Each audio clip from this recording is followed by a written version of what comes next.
topado, en la experiencia nosotros hemos observado que muchas empresas tienen como activo fijo, como les vuelvo a repetir, recapitulando, un activo fijo se va deduciendo anualmente en un porcentaje permitido. ¿Esto qué quiere decir? Si yo compro algo en 10,000 pesos, un mobiliario y equipo, yo voy a tener 10 años para irlo deduciendo a razón de 1,000,000 de 1,000 pesos anuales. Pero yo para poder llevarlo a mobiliario y equipo, yo también tengo que ver si realmente va a llegar a durar 12 meses. ¿Cuál es el tiempo que me va a llevar para utilizar ese equipo? Yo he tenido experiencias con empresas que, por ejemplo, arrendan equipo de audio y video y compran pantallas de televisión, compran bocinas, compran micrófonos, reproductores de DVD, etcétera. Bueno, cuando estaba el DVD.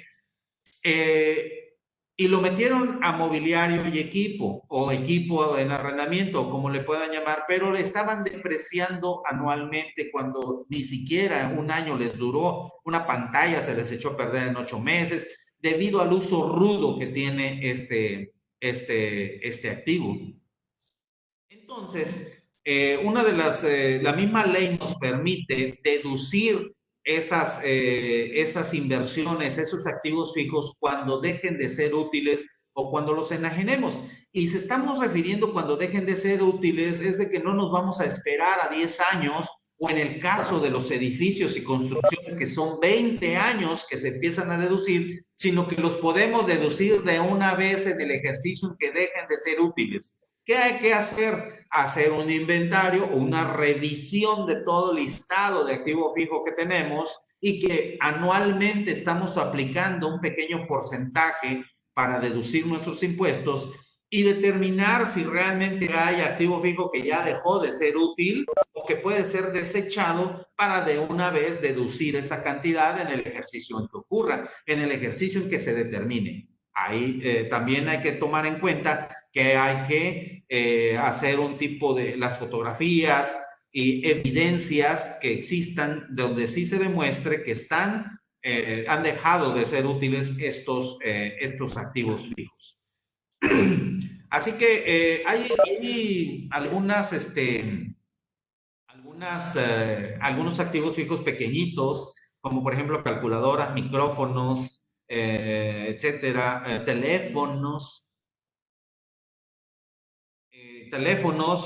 cualquier otro tipo de dispositivos, inclusive teclados, reguladores, no breaks, se me ocurre, ¿no? Llantas, bueno, las llantas sí son gastos, pero hay algunos de esos tipos de equipos y lo llevan a activo fijo y empiezan a depreciar un pequeño porcentaje cada año. No, en este caso hay que llevarlos a gastos porque un teclado evidentemente se echa a perder, no dura ni 6 ni 7 meses un teclado y al rato estamos comprándolo, ¿ve?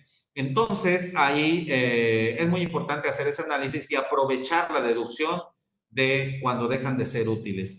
Ahora bien, como les comentaba, para que yo pueda deducir esos gastos, para que yo pueda deducir realmente esos gastos, hay que cumplir requisitos.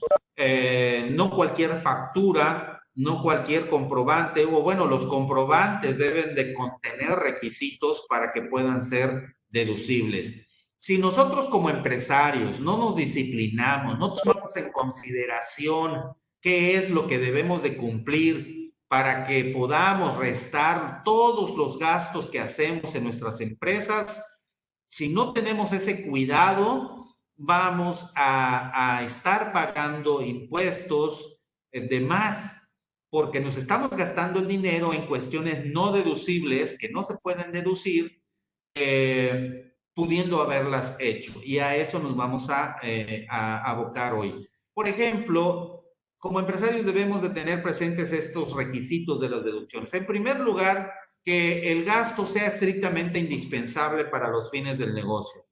Que las inversiones se deduzcan aplicando el porcentaje anual autorizado por la autoridad, lo que les comentaba. Un automóvil, por ejemplo, puede deducirse hasta ser determinado monto, como lo es 175,000 pesos en el año, y puede deducirte 25% anual. Pero un automóvil que rebase esas cantidades, evidentemente, nada más no vamos a poder deducir, pues el restante, el excedente de esos 175,000 pesos. Una de las opciones que utilizan muchas empresas es de que ya no compran el automóvil, se alejan o se separan de ese sentimiento de propiedad que tenemos las personas, de que si no está mi nombre, no lo quiero. No, en este caso se desprenden de ese sentimiento de propiedad porque de todas maneras lo usan, pero pueden utilizar el esquema del arrendamiento. No tengo un mejor rento un vehículo, el arrendamiento hay topes, hay límites para deducir un monto de pago de arrendamiento. Sin embargo, podemos nosotros utilizar un vehículo y deducir los pagos mensuales.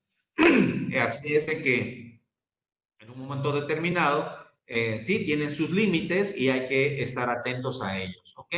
Un ejemplo de activo fijo, por ejemplo, son precisamente el equipo de transporte o las construcciones, los edificios, los bienes inmuebles que nosotros estemos usando para fines del negocio, la maquinaria para las constructoras, los mobiliarios y el equipo, los escritorios, las computadoras, a eso se maneja activo fijo, las instalaciones periféricas, etcétera, pero que sean de mayores volúmenes, que no se echen a perder cada rato. Esos son ejemplos de activos fijos.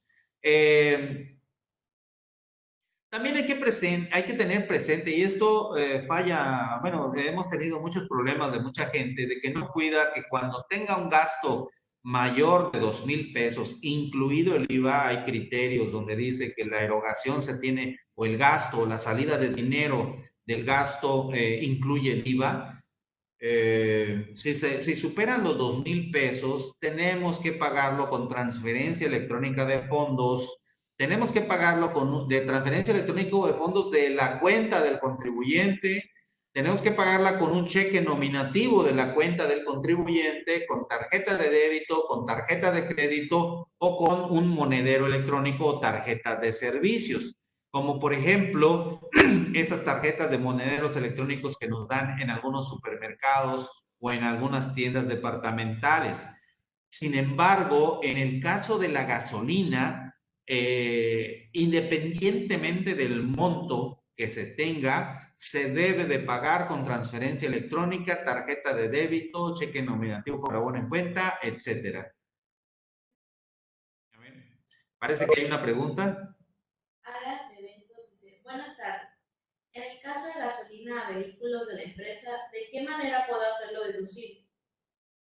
La manera es solicitando la factura. Bueno, uno llega, compra la gasolina, uno puede comprar anticipadamente la gasolina. Aquí hay que tener en cuenta, compra 1 litros de gasolina, no vales de gasolina. Hay un criterio ahí medio, en lo cual yo sugiero que mejor la empresa, la gasolinería, me facture litros de gasolina y no me facture vales de gasolina. Hay que tener cuidado con eso porque hemos tenido algunos casos en los cuales la autoridad desecha el pago de vales de gasolina y quiere ver en la factura los litros de gasolina que se tienen. Se tiene que pagar con tarjeta de débito, o monedero de servicios. Hay algunos proveedores que inclusive venden o dan monederos electrónicos y se puede pagar más de 2,000 pesos y hacer deducible. Sí, así es, porque la ley, los monederos electrónicos actúan como una especie de tarjeta o de cuenta bancaria. Uno llega a la gasolinería, paga uno con esa tarjeta y nos dan un estado de cuenta de los consumos y todo. De hecho, estos monederos electrónicos deben de estar registrados en el Servicio de Administración Tributaria. No es monedero electrónico la tarjeta que me entrega la gasolinería para ir a cargar. Es una tarjeta para darle acceso a un anticipo o un fondo que yo le di a esa gasolinería y que lo va a ir descontando cada vez que yo vaya a esta gasolinería. Pero sí, independientemente del monto, aunque uno no gaste o el monto no rebase los 2,000 pesos, uno tiene que pagarlo con transferencia, cheque o tarjeta, en el caso de la gasolina. Hay una excepción a la regla, nos lo dice la autoridad ya en reglas de carácter general, que cuando uno cargue gasolina en zonas rurales donde no haya servicios bancarios, uno ya sí puede pagar en efectivo la gasolina, pero en la práctica todas las gasolinerías, inclusive las que están en los pueblos, tienen ya acceso a su tarjeta de débito. Y además porque la misma autoridad les obliga a tener ese tipo de controles. Así que es casi imposible o muy raro que haya una gasolinería que no tenga servicio de cobranza en efectivo. En caso de arrendamientos de bodegas y oficinas, ¿de qué manera procede la deducción del impuesto? En el caso de arrendamiento es muy importante, bueno, si uno es el arrendador, uno puede deducir hay dos opciones. Una es deducir un porcentaje fijo del 35% que se le llama deducción ciega. Y por otra parte, si nosotros tenemos realmente un monto de gastos para mantenimiento de los edificios que estoy dando en arrendamiento, puedo optar por deducir esos gastos. Generalmente el arrendamiento es un ingreso pasivo, se le dice, o sea que uno no puede uno no estar haciendo ninguna actividad y va llegando el ingreso, y es por ello que el arrendamiento, la causación del impuesto es bastante ácida, o sea, es bastante onerosa, toda vez que no permite deducir nada más que los gastos estrictamente relacionados con el arrendamiento. Muchos les conviene mejor el 35% de la deducción ciega. Más adelante vemos lo de los gastos de fin de año. Bueno, de una vez lo vemos. Una de esas, acordémonos de que uno tiene obligaciones laborales con el personal. Eh, Podemos dar gastos de previsión social que son para cubrir necesidades presentes o futuras de los trabajadores y dentro de estos se les va a otorgar satisfactores que eleven o que hagan más amable la convivencia dentro de nuestros centros de trabajo.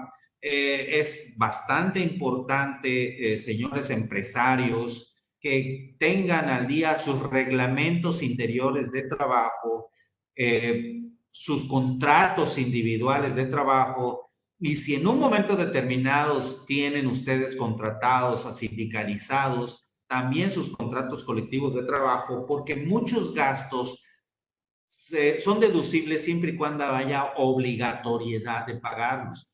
Si hay una fiesta de fin de año o hay unas prestaciones adicionales de fin de año, los tenemos que tener bien contratados con el personal. En el caso del evento de fin de año, sí la autoridad ha permitido deducirlas sin exagerar.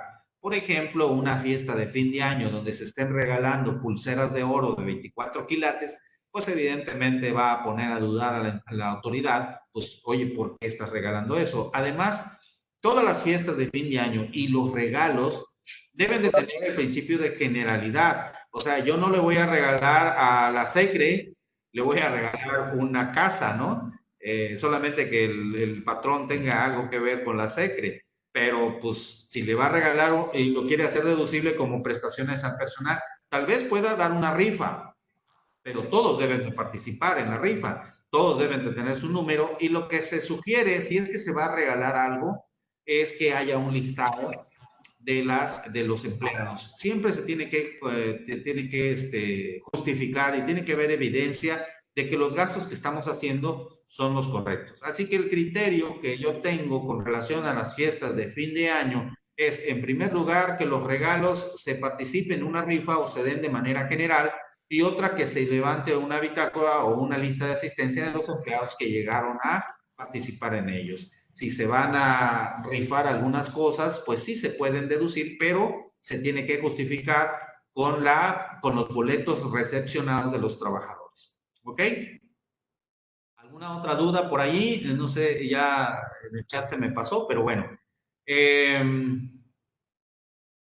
Cuando nosotros compramos, otro de los requisitos es de que los comprobantes, los FDI, que le llamamos las facturas electrónicas, contengan el IVA expresamente y por separado. ¿Qué significa expresamente? Que se menciona que la cantidad que aparece ahí en la factura corresponde al IVA que se está cobrando, ¿sí? Y que esté separado del monto. Por ejemplo, algo de 1,000 pesos, 160 pesos, que diga subtotal, IVA y total.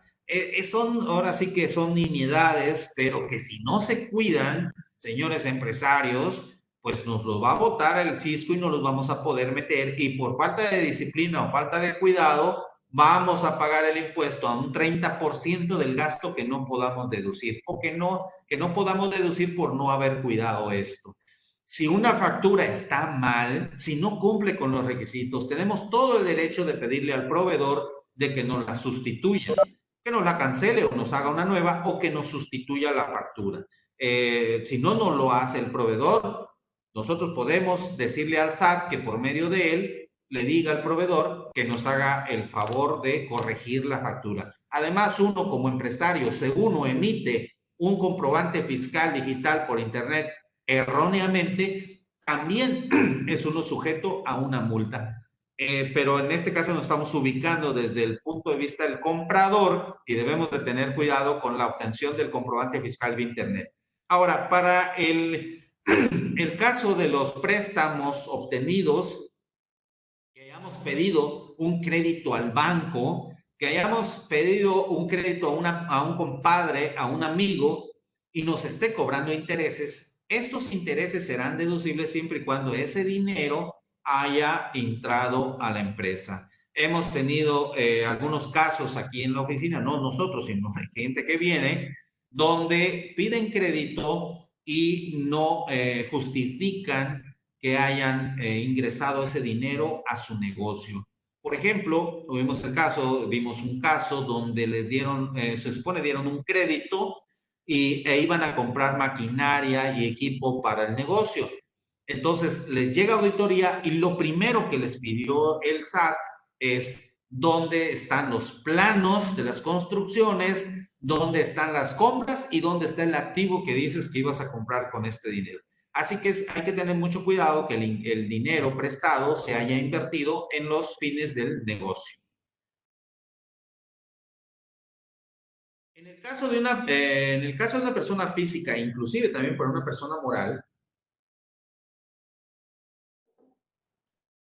la documentación es muy importante que se tenga el contrato de préstamo, el contrato de mutuo, ya sea con interés o sin interés. ¿Por qué? Porque llegó y se depositó en la cuenta bancaria nuestra una cantidad de dinero y en una revisión nos pueden preguntar de qué se trata ese ingreso a nuestra cuenta bancaria. Nosotros alegaríamos que es un préstamo, que es un mutuo, pero debemos de demostrarlo con el contrato correspondiente. Ahora bien, había mucha polémica con relación a los contratos, porque la autoridad exigía que se protocolizaran, o sea, que se ratificaran las firmas ante fedatario público. El contribuyente, y en muchos casos se ganó el juicio, decía que el Código Civil no obliga a que un contrato de préstamo de mutuo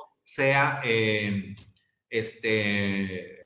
protocolizado, que sean ratificadas las firmas. Sin embargo, a principios del año anterior ya exige, bueno, se alegaba a la autoridad la fecha cierta, exactamente, y ya los jueces determinaron que para comprobar la fecha cierta es pasarla ante fedatario público, ratificar las firmas ante fedatario público. Número 2, registrarlo en el registro público de la propiedad del comercio.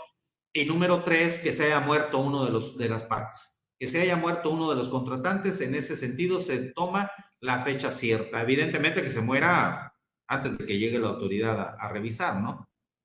Ahora bien, vamos a seguir. Los requisitos se pueden pagar honorarios y aquí es algo que va relacionado con las personas físicas, señores, porque si tenemos una persona moral, lo aconsejable es de que las personas que estén trabajando o los socios, inclusive si están trabajando dentro de la empresa, si son parte del consejo de administración, reciban una contraprestación por ese servicio.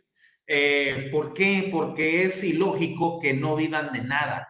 No es ilógico que no tengan ningún tipo de ingreso que venga de la empresa. Pero bueno, la persona física, este asociado, este miembro del Consejo de Administración que va a recibir ese dinero, a final del ejercicio puede obtener una devolución de las retenciones que hicieron de impuesto sobre la renta si cuidan lo que vamos a ver más adelante como personas físicas. ¿Esto qué quiere decir? Ok, tomo un sueldo, tomo un honorario como parte de ese trabajo, inclusive puedo tener un sueldo como empleado, nada más que voy a pagar seguro social, pero puedo tener este ingreso que es deducible para la empresa. Y este ingreso que es deducible para la empresa, yo voy a pagar mis gastos personales, como lo es la colegiatura de mis hijos, los gastos médicos, hospitalarios y demás, inclusive los intereses de los créditos hipotecarios que yo tenga de mi casa habitación. Todo eso yo lo puedo deducir. ¿Ok? Ahora bien, si yo voy, en este caso, yo hago deducible esos gastos personales teniendo un sueldo de mi empresa, teniendo un honorario de mi empresa. Entonces ya los hago directamente deducibles. Ahora bien, hay que tomar en cuenta esos requisitos que se ven en la diapositiva. Hay límites para no excederse también de que el empresario tenga un honorario de 100,000 pesos mensuales y a duras penas le paga 10,000 pesos o 5,000 pesos a un trabajador, ¿no? Ahora bien, también se pueden deducir los pagos por asistencia técnica y regalías directamente a quien nos lo presta. Otra cosa, las despensas solamente son deducibles si las queremos. La despensa es algo, se le dicen como prestaciones de previsión social, pero hay que tener cuidado en algo, señores. Una cosa es manejarlo como una previsión social, de tal manera de que sea deducible para la empresa y sea exento para el trabajador. En este caso, las despensas nos menciona la ley que van a ser deducibles cuando los vales de despensa sean por medio de monederos electrónicos, es decir, comprarle las tarjetas a nuestros empleados y ahí depositarles el monto de la despensa. Eso se llama vales de despensa. Sin embargo, y para efectos del seguro social, porque va correlacionado, para efectos del seguro social no se paga seguro social por ese monto de despensa cuando no rebase del 40% del salario base de cotización o en este caso de la UMA. Ahora bien, no es del salario base, es de la UMA. Ahora bien, si yo pago la despensa o yo digo que un dinero que yo le doy al trabajador es una despensa, yo ya no estoy dando vales de despensa y en ese momento se convierte sí en un pago deducible porque es parte de un salario del trabajador. Se quita del área de previsión social y se quita del área de exento del trabajador, pero sí se puede deducir como parte del salario del trabajador y no se debe de pagar seguro social en efectivo, si lo pago en efectivo, siempre y cuando no rebase el 40%. La diferencia estriba en que si yo quiero manejarla como previsión social, lo puedo deducir y puedo no pagar el ISR, el trabajador, pero si lo manejo como sueldo y salario, el bono de despensa ya no se llamaría vale de despensa, se llamaría bono de despensa. Yo puedo deducir esa despensa, ese bono de despensa como salario y puedo no pagar el seguro social, porque el seguro social dice que las despensas pagadas en efectivo o en especie, ¿ok? Bueno, en el caso de la contratación de personal por eventos, ahí lo que se estila es hacer un contrato de prestación de servicios independientes, ¿sí? O contratarlos de manera temporal. Hay una manera de contratarlos por horas a destajo y nada más por esas esas horas o ese tiempo que van a hacer, y si no, contratarlos con un contrato de prestación que se llaman asimilados a salarios. Pero esto significa que es única y exclusivamente por un tiempo corto. En el caso de asimilados a salarios, yo puedo retenerle al trabajador, o bueno, ya no sería un trabajador, sino sería un profesionista independiente, le puedo retener el ISR como si fuera un trabajador, y él no me podría dar, o sea, tendría la facilidad de no otorgarme un CFDI, pero deben de cumplirse ciertos límites y ciertos porcentajes. Okay. Rubén, un saludo a mi querido amigo Rubén. Qué bueno tenerte por acá. Rubén Santillana la Triste, poeta. Perdón, ya se fue más arriba, pero bueno, vamos a continuar.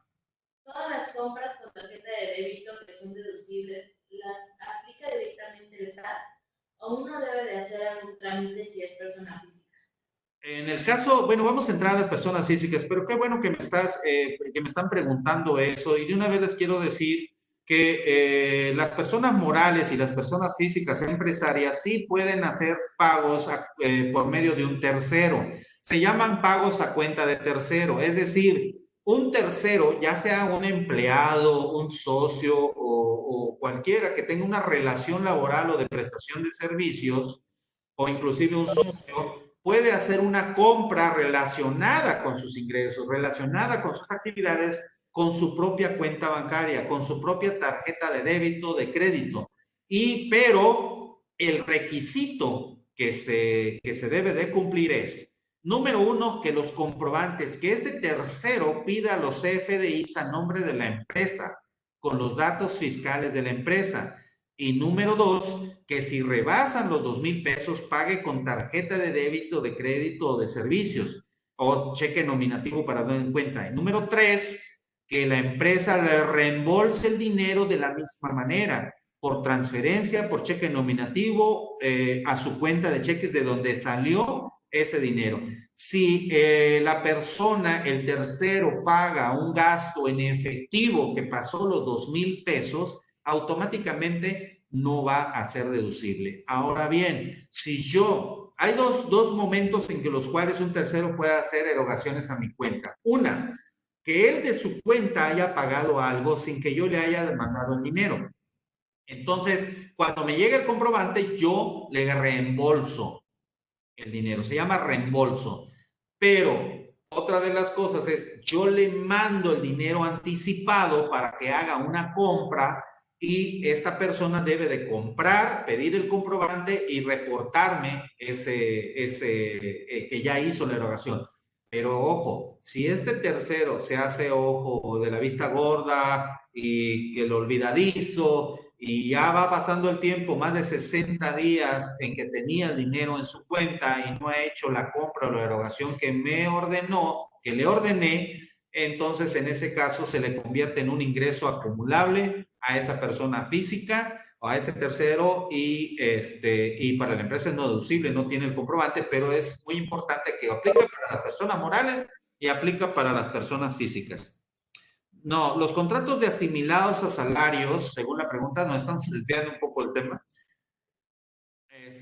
Para deducir el pago de asistencia técnica sería con recibo de honorarios. Sí, en ese caso puede ser una factura, inclusive la regalía o la asistencia técnica, pero si es una sociedad mercantil y no sea que presta servicios, por ejemplo, de instalación de servidores en nube o algo así, pues sí puede ser una empresa y se puede pagar la factura. Lo importante es de que se pague directamente a las personas que nos están prestando el servicio, no de manera indirecta. Yo ya le pago a un tercero y ese tercero va a hacer el subcontrato. No, tiene que ser directo. Ese es uno de los requisitos de las leyes. Y otra, generalmente el contrato de asimilados se renuevan cada 3 meses. No. Un contrato de asimilados a salarios es un contrato de prestación de servicios profesionales independientes. Es un servicio profesional y puede ser de un día a un año o inclusive prorrogado. ¿A quiénes aplican? A los profesionistas que le prestan exclusivamente o una mayor medida a un prestatario. También aquellos profesionistas que deciden que ese pago le dicen a la empresa que les pague. No, los contratos asimilados no se le hacen a trabajadores operativos. Los trabajadores operativos no son profesionistas. Sin embargo, sí se le puede pagar como asimilado a salario a una persona física que nos dé un servicio de taller o actividades empresariales, pero se les tiene que retener. La renovación no es con relación al asimilado.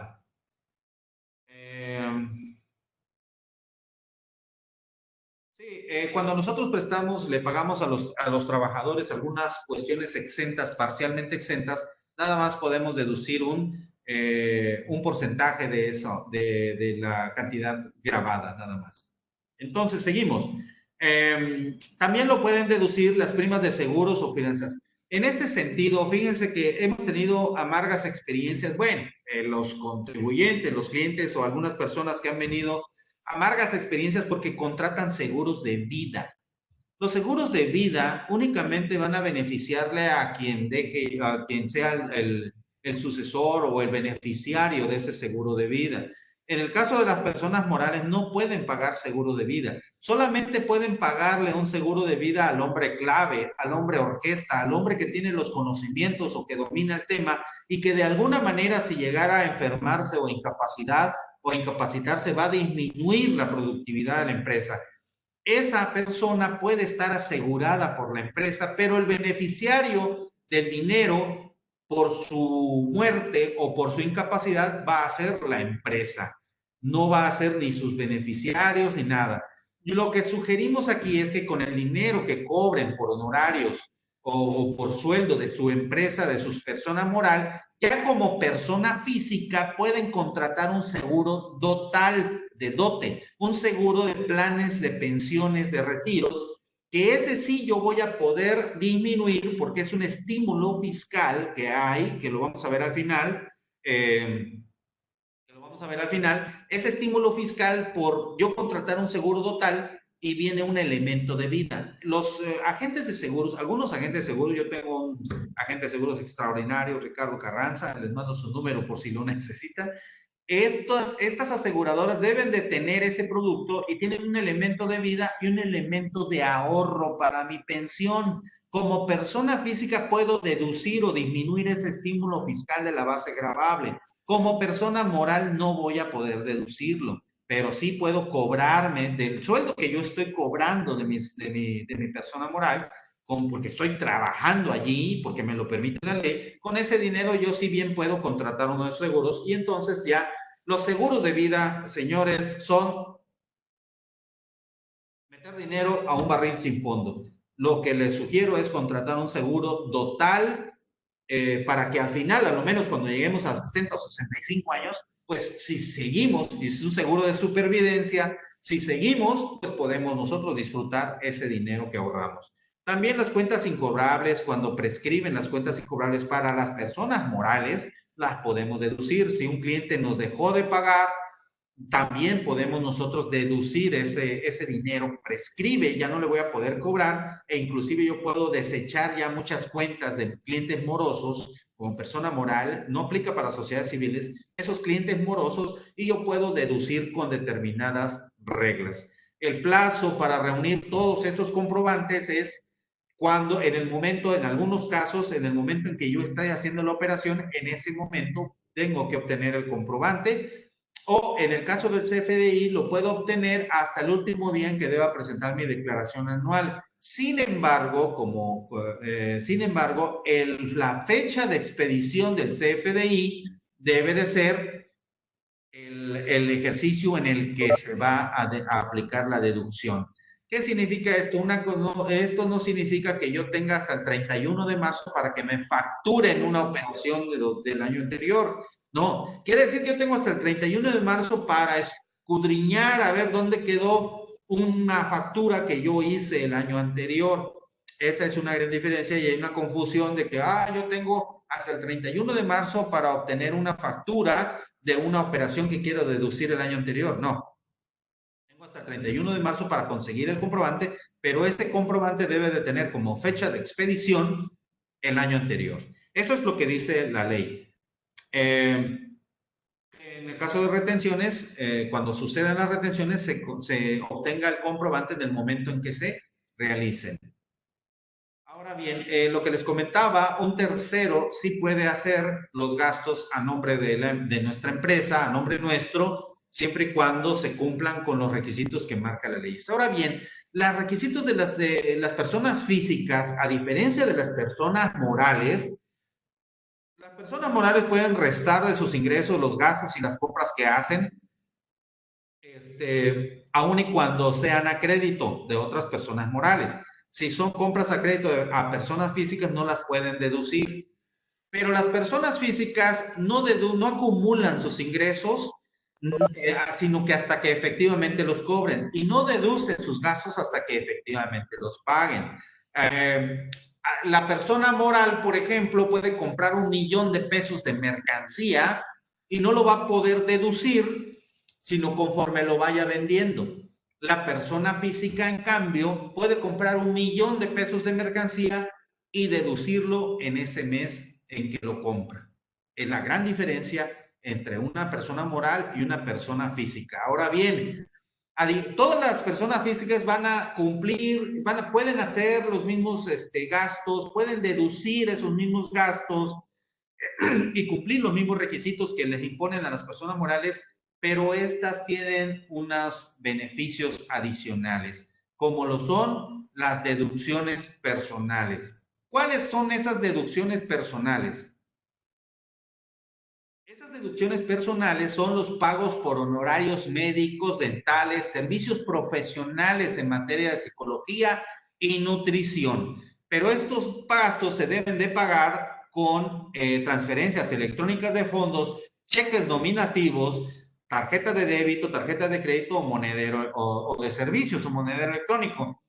El problema que vemos en la práctica es de que hay muchos doctores, hay muchos médicos, nutriólogos, psicólogos que no reciben pagos con ese tipo, esos medios de pago. La gran mayoría, para fortuna nuestra, sí están recibiendo transferencias, e inclusive desde nuestro teléfono podemos estarle pagando la consulta al doctor, al psicólogo, al nutriólogo, pero hay algunos que todavía no aceptan esos medios de pago. Ahora bien, aquí, para que nosotros podamos deducir ese gasto o podamos disminuir de la base gravable esa deducción personal, habría que hacer un análisis si vale la pena estar con ese doctor, o cambiarlo por alguien que sí me pueda aceptar ese pago. Bueno, pues recordemos que nuestra costumbre latina, bueno, y también yo creo que en la anglosajona, al contador, al abogado, al notario, y a los profesionistas se le paga por la confianza que se les tiene, no tanto es por sus conocimientos, sino la confianza que nos dan. Así que tal vez no se pueda cambiar de doctor y tal vez no se pueda deducir ese gasto. Aun y cuando tengamos nuestro recibo de honorarios que nos dé, si no hacemos el pago de esta manera, no lo podemos hacer. También podemos deducir de la deducción personal de los gastos funerales. También las primas de seguro de gastos médicos mayores. Eso es otro gasto que yo puedo hacer con el sueldo que reciba de mi empresa. Y puede ser para mí, para mi cónyuge, mis ascendientes y mis descendientes. Mis ascendientes, siempre y cuando dependan de mí, y también mis descendientes. Otros gastos que podemos nosotros sacar es la transportación escolar. Estamos hablando de los gastos de funerales de las personas, también mi cónyuge, mis ascendientes y mis descendientes. Ellos de los gastos. No puedo yo deducir el gasto de funeral de un primo o de un sobrino. ¿Sí? Siempre y cuando, bueno, si ese sobrino yo lo adopté, pues ya es mi hijo. ¿Se tiene que facturar para ser deducibles o solo con papá? No, sí se tiene que obtener el CFDI. Acordémonos que todo tiene que estar con comprobante fiscal digital vía internet y tiene que estar pagado con transferencia, tarjeta de débito, de crédito o de servicios o cheque nominativo para buena en cuenta. También en algunos estados hay un impuesto adicional del 5% por la prestación por actividades empresariales y de personas físicas y servicios profesionales. En este caso, la ley también permite disminuir de la base gravable lo que hayamos pagado. Ahora bien, estas deducciones personales están topadas. Me faltó adicionar también las colegiaturas de nuestros hijos desde nivel preescolar hasta la preparatoria. Ellos y determinado en determinado monto. Este ingreso o esta deducción de las colegiaturas más las que acabamos de decir están topadas. Tienen un tope del 15% del total de ingresos del contribuyente o 5 salarios mínimos o UMAS.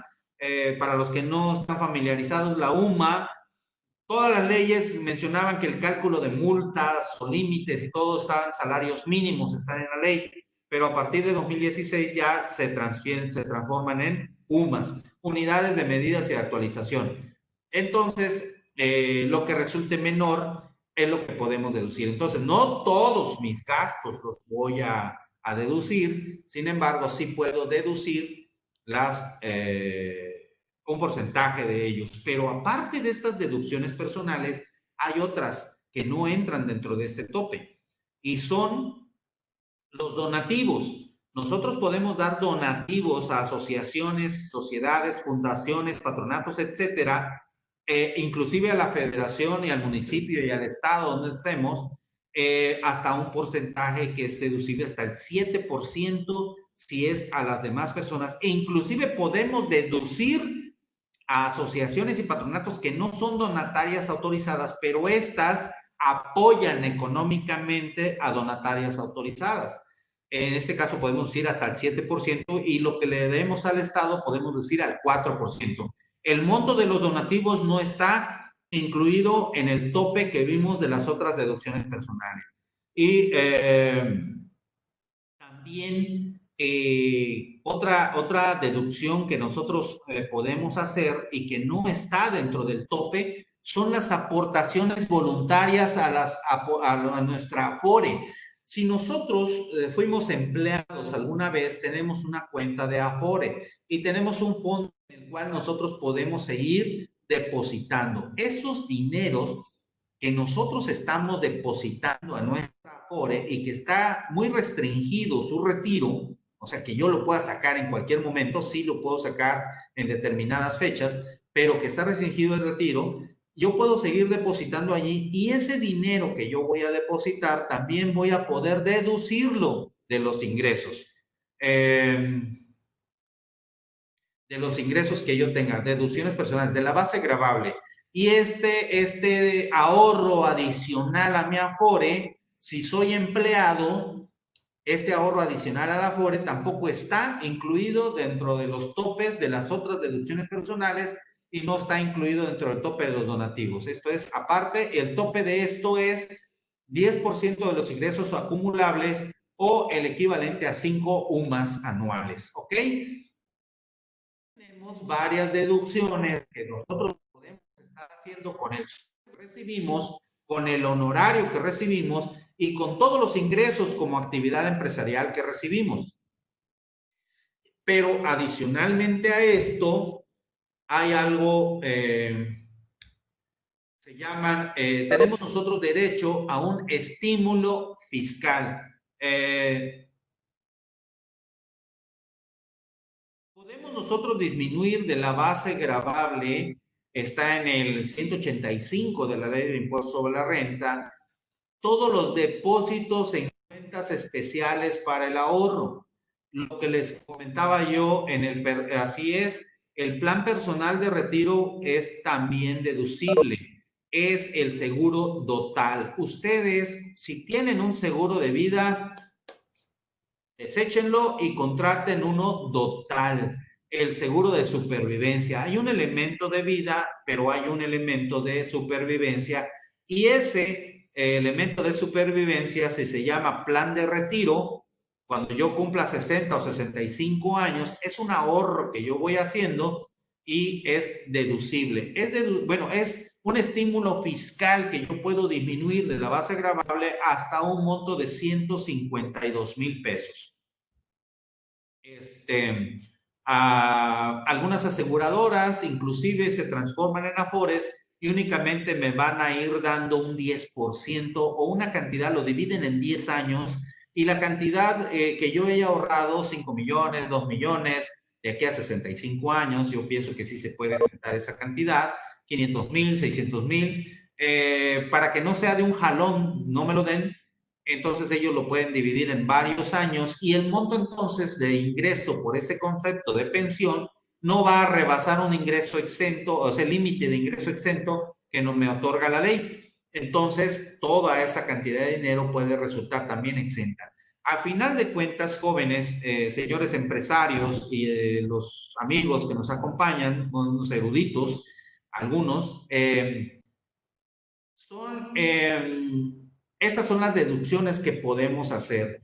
No nos limitemos en que nuestra persona moral no puede hacer ciertas deducciones, pero sí me puede pagar un honorario, un sueldo con el cual yo puedo hacer frente a ciertos gastos de mi empresa para que pueda yo deducir eso y me encuentre yo protegido. Así que en resumen, las personas físicas pueden deducir deducciones personales limitadas a porcentajes sin número de salarios mínimos o UMAS, y los donativos, también los ingresos o depósitos que haga mi Afore y el estímulo fiscal de planes de retiro. Hay unas preguntas, dice, deducir un 53%, ¿esa?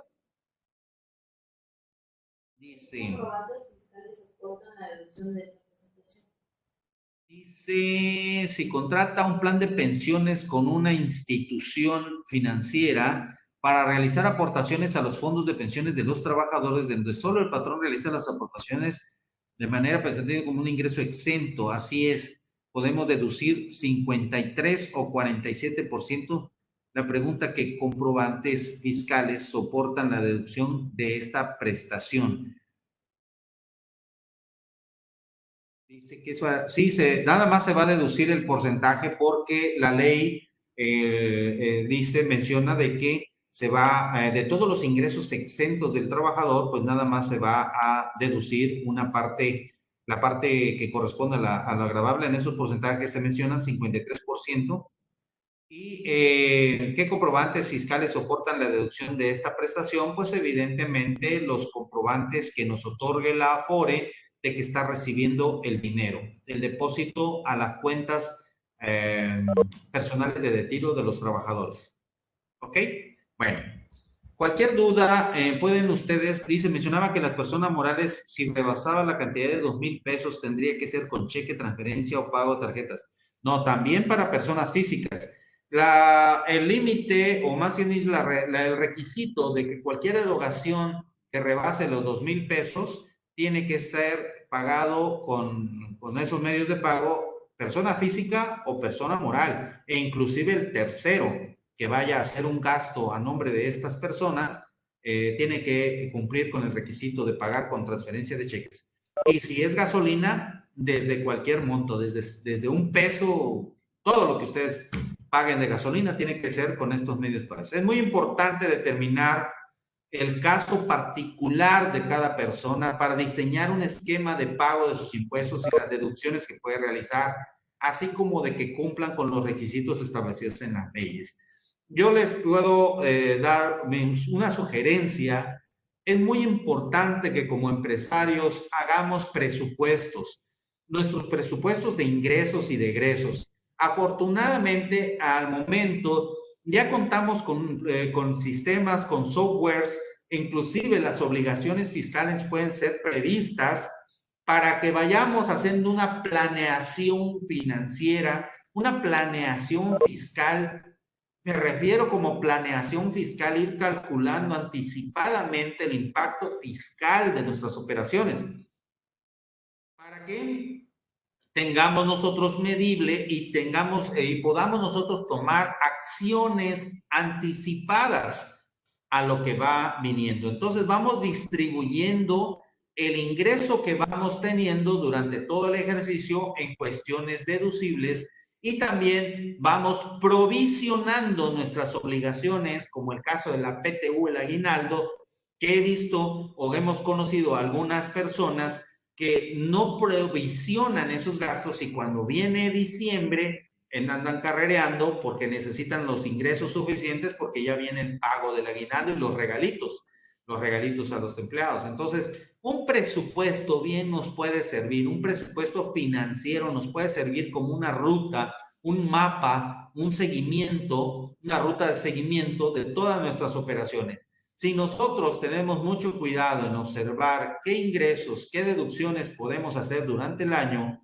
podemos ir provisionando esos dineros y podemos ir deduciéndolo. Y acordémonos, no es necesario que tengamos el dinero en nuestra cuenta bancaria o en la caja fuerte.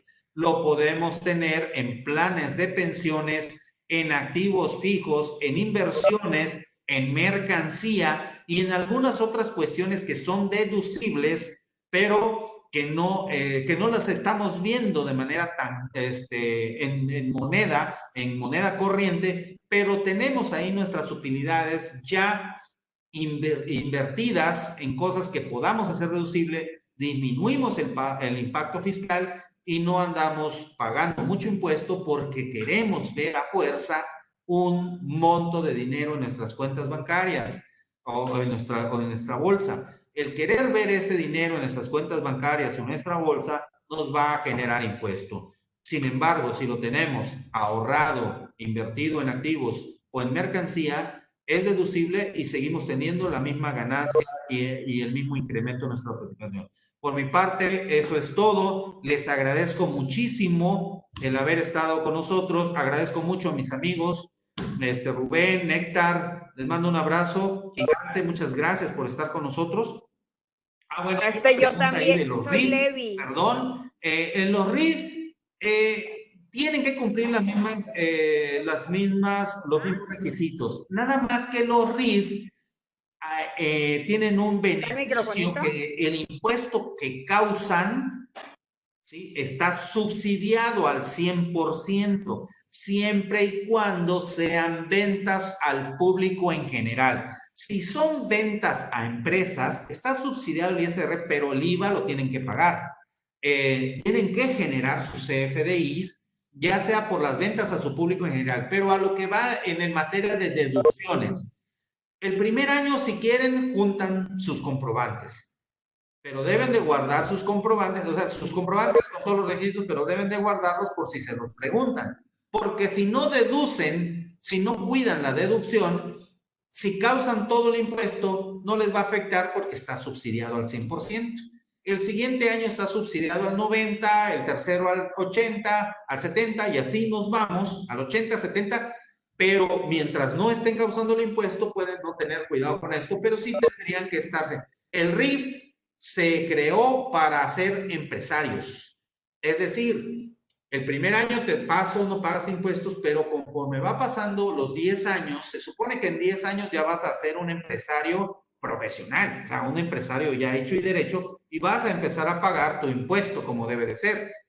Por eso se creó el RIF, y también para los pequeñines, porque se supone que se promueve o se promovía el crecimiento empresarial. Ahora con estas nuevas estas épocas de estos nuevos esquemas de gobierno, no sé qué vaya a pasar con los empresarios, pero el RIF era para eso, para promover y para enseñar a los contribuyentes pequeños a crecer en 10 años.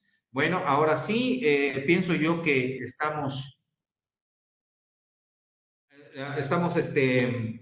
terminamos. Les agradezco mucho su atención.